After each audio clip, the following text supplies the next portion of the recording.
So we used a supervised approach where we had babies who had known spontaneous intestinal perforations and babies who had known necrosis of the intestine at surgery.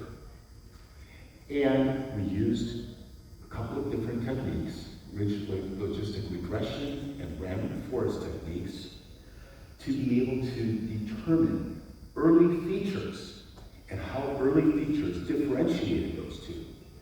And here on the right part of this slide, you see the average Gini features of importance that helped us differentiate spontaneous intestinal perforation versus actual necrosis of the intestine.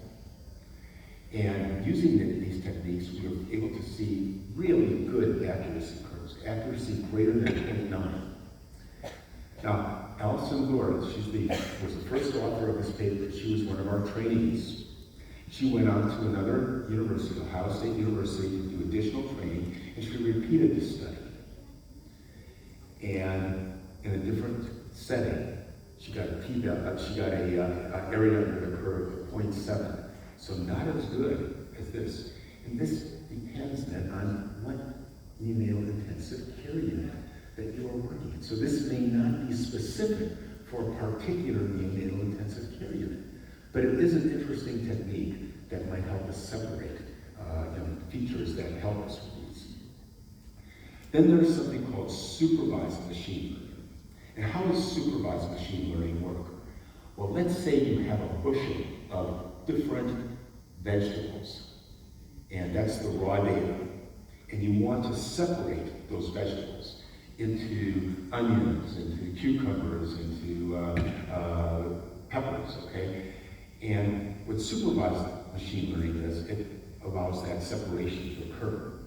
Well, we did this with babies in our neonatal intensive care unit who had some form of intestinal injury, but we didn't label the form of intestinal injury in this study.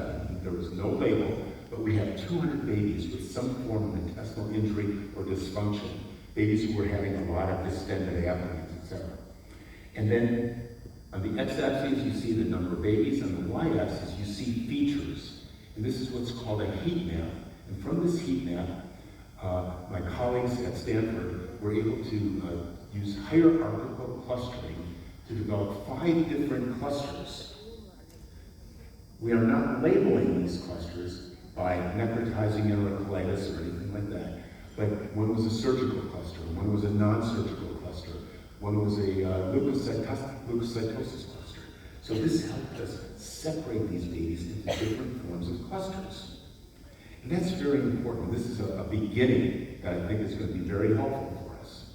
This is a commentary that was written by other authors about our paper. And the title of that was Artificial Intelligence to Classify Acquired Intestinal Injury in Preterm Neonates, a New Perspective. And what they said in this commentary was, first, this can't be done in just one neonatal intensive care unit.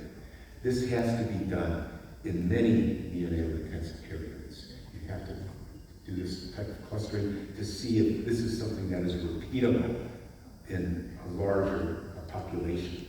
And then number 2, they said that we have to look at pathophysiologic mechanisms. And one way to do that is to use multi-omic kinds of technologies that I talked about before. Well, we're starting to make progress in this area. I started with talking with the United States Neonatal Network, the National Institutes of